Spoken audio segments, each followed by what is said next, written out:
Welcome to the Purple Warriors podcast. I'm Ali Sugars, your host, and thank you so much for joining me. This podcast is about raising awareness for domestic abuse by allowing survivors to share their own stories and journeys to recovery. It's also about assisting fellow survivors to give you practical yet powerful information that will help you on the road to your recovery. I hope you enjoy the show.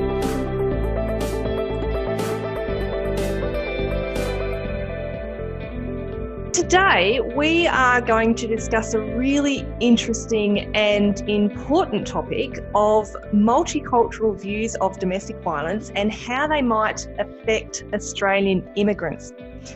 Today, we have a wonderful guest. We have Neha Awasthi, who is an Instagram specialist and owns Brain Glider.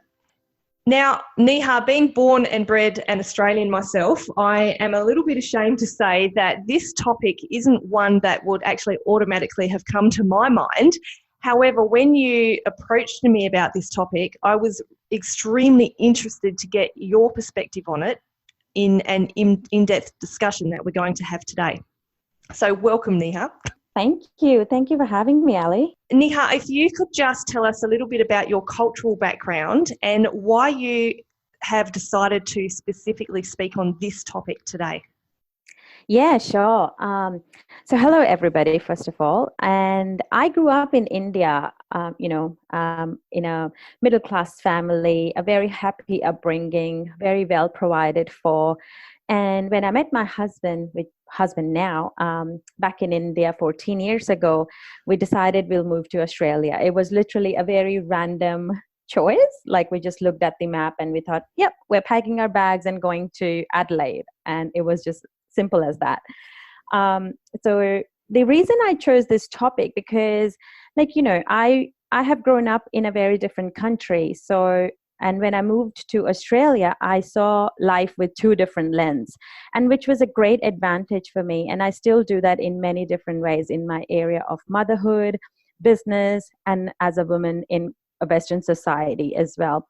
What I do see is, as an immigrant, I feel complications of issues like domestic violence and women's rights just get more complicated because, it has different layers of psychological and emotional and cultural upbringing, and how that plays out in all of those kind of issues.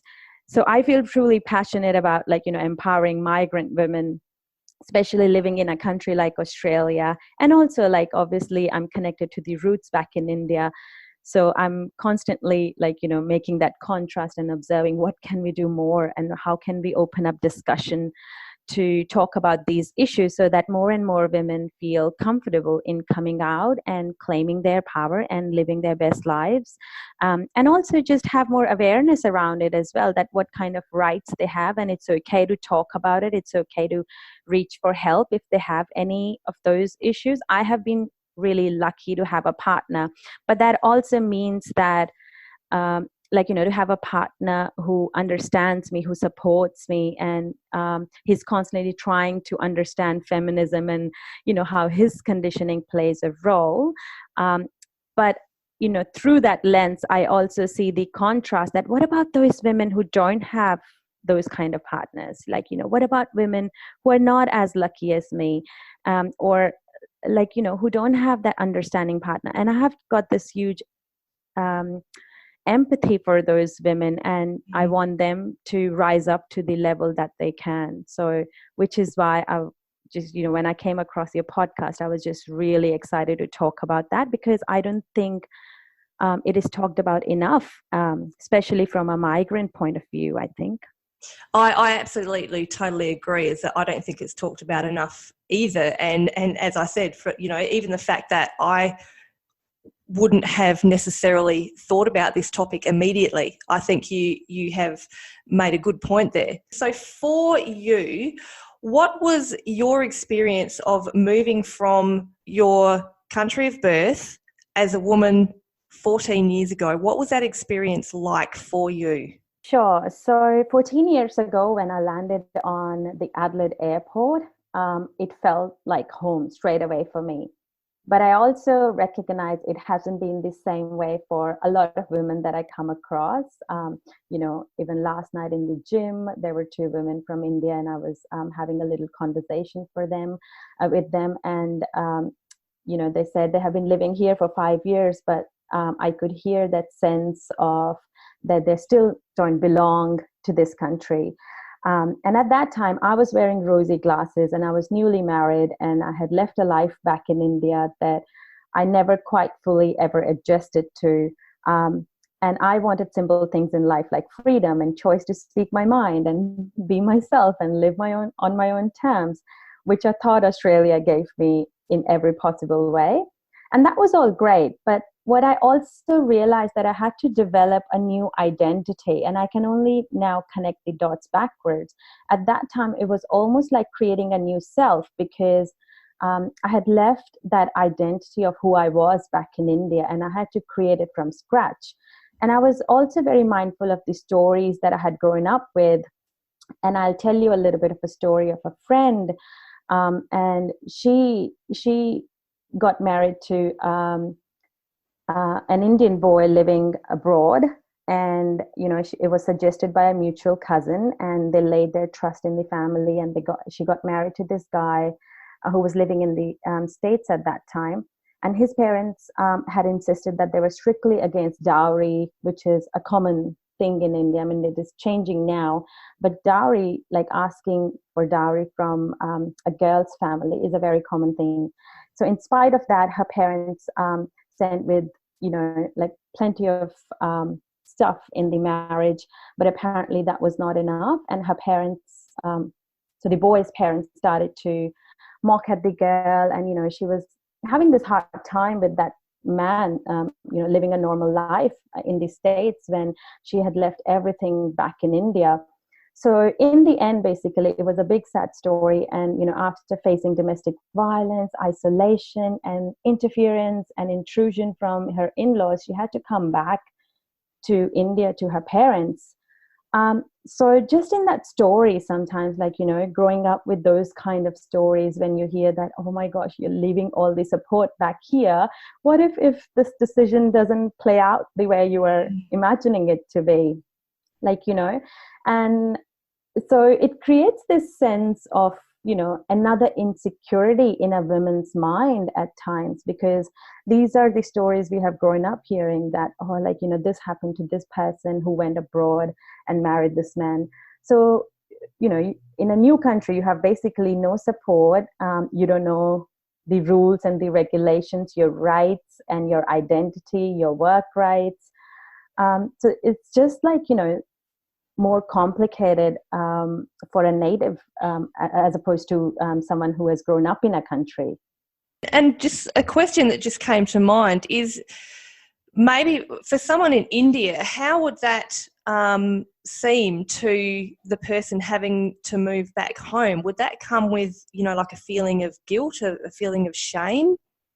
Oh, absolutely. I think that itself is a big issue, because with migrant women to go back to India and to her parents, it is just like a cultural shame. There's just so much taboo attached to divorce. And so many women keep living in the covers of shame and societal expectations and avoiding to hurt their parents. They don't want to bring shame to their parents, because divorcing really means that they were not a good girl, and they let their parents down. It is just so ingrained from the time you basically are born in India. So from whatever you see, whatever you hear, however you are brought up, it is just in every part of the society. So absolutely, that itself is a big sort of issue that keeps refraining women to speak up and claim their rights. Yeah. So let's come back to you living here in Australia now. So what opportunities would you say that you have had here in Australia versus what you might have had in India as a woman? Yeah, so I think Australia, when I came to Australia, I really felt like I had all these rights and freedom to speak my mind. Like, it doesn't happen often in India where people are just mocking at their own prime minister and can say everything, whatever they want to say, especially as a woman. I think like it's a problem in itself. But like, here when I came in Australia, I noticed that, oh my gosh, like, the freedom of speech was just so much more than I ever experienced in India. Like, yes, here as well, we talk about like, being a good girl, do this and do that. But in India, it is just 50 times more. So like if you're a woman and you speak up against domestic violence or like, even sometimes basic rights, it is just like unacceptable. People think that you are not doing the right thing and you are the person at fault, and which is just so, it is just so unfortunate that it is like that. And I know Australian women think that they have a problem here, but like in India, I noticed that problem was like 50 times more. So opportunities wise, I think here I feel so much more freer and comfortable in speaking out loud, because like, in India, like if I do, you have to be much braver. Like, you have to really like play against the grain, and because your family is there and you're like, it could just complicate the issue so much more. It could come down to the safety of your family and your relatives and all of those stuff, and which keeps so many women stuck, and which like doesn't ever give them the full right to blossom and really speak about things that matter to them. So you've spoken about some of the differences. Are there other differences aside from what you've already mentioned between domestic violence and the issues in India and Australia? Or what have you observed maybe from your experience in living in both countries? I think, the other issues or the other differences that I have noticed are certainly like cultural issues that we touched on a little bit before, like dowry or divorce being a taboo. That is just like pretty much the end of life. Like, women actually choose to die instead of divorcing. Like ABC, reported, don't quote me on that, but in the year of 2018, in 12 months, Victoria alone had like 8% increase in the number of like migrant family domestic issues.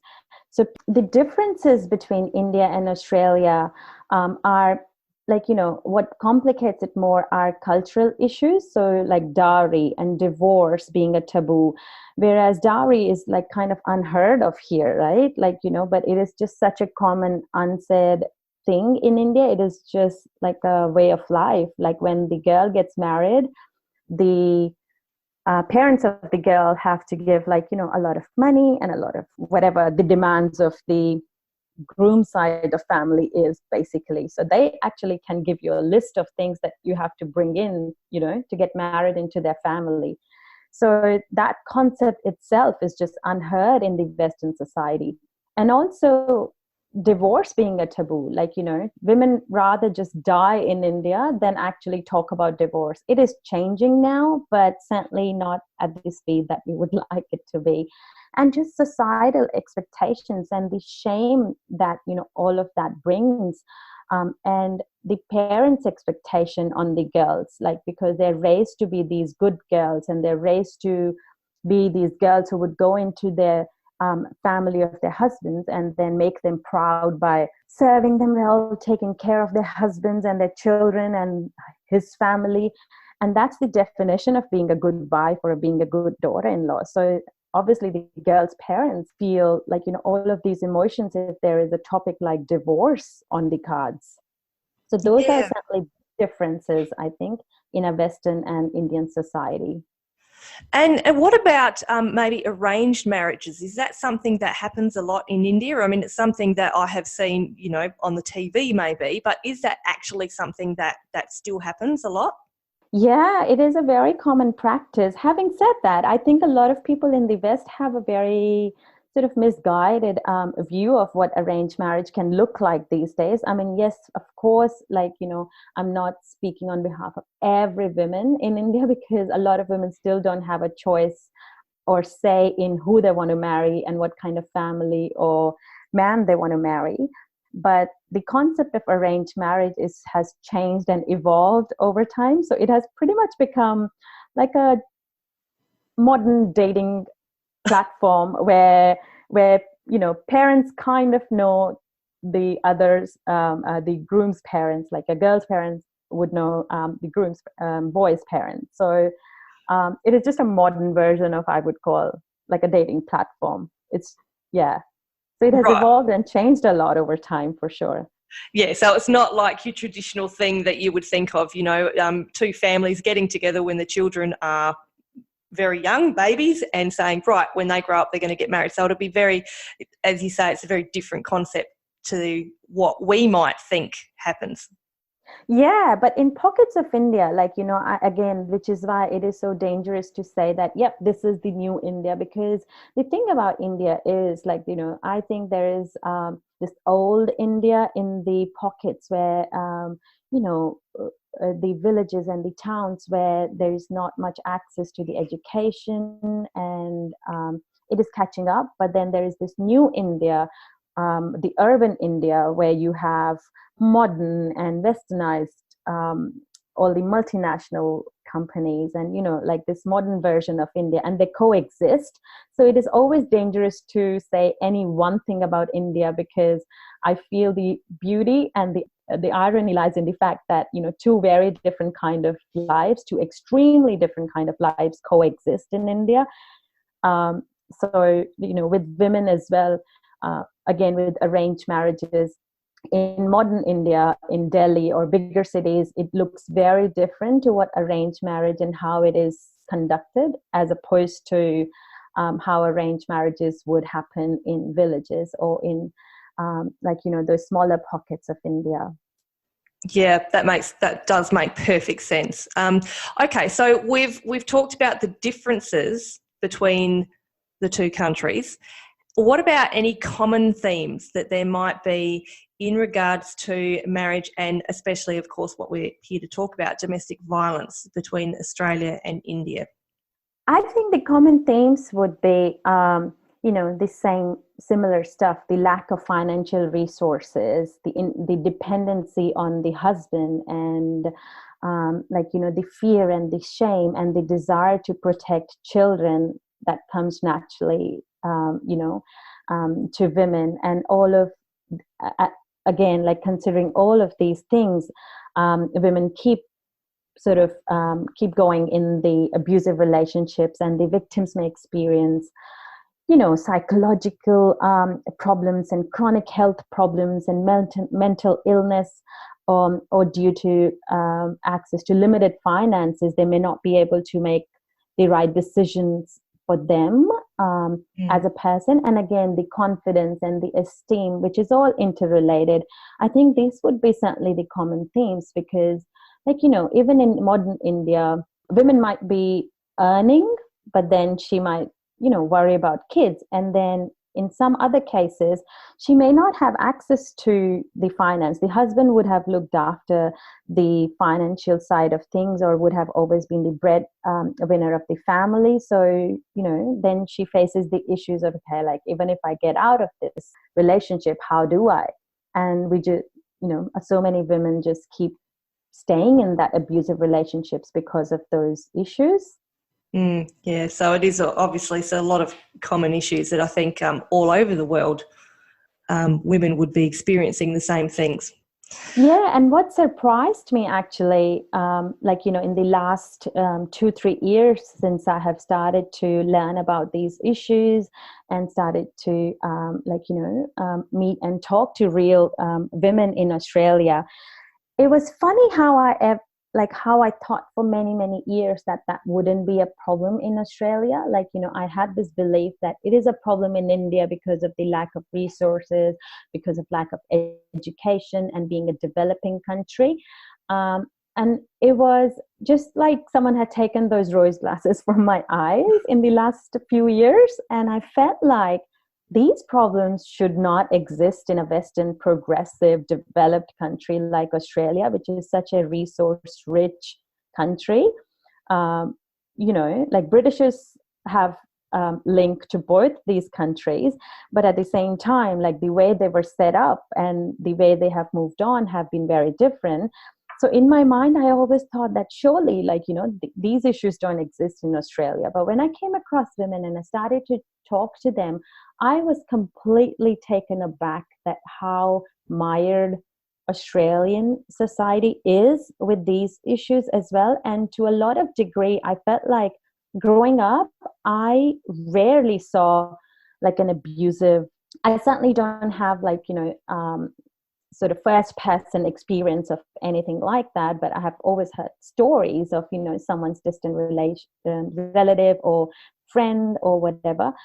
But when I came across these women who were, in fact, I met a woman like, a couple of weeks ago, and I was again like stunned by her story. And she was like, I'm just putting my pieces of life together one by one and trying to get confident and trying to get back in this circle because she has been isolated for so long and being in this relationship. I just had no words to say. So I think the responsibility lies in educating myself and, understanding these stories and taking off those sort of beliefs that we grew up with, that surely Western society doesn't have those issues and only India has those issues, but that is absolutely not right now.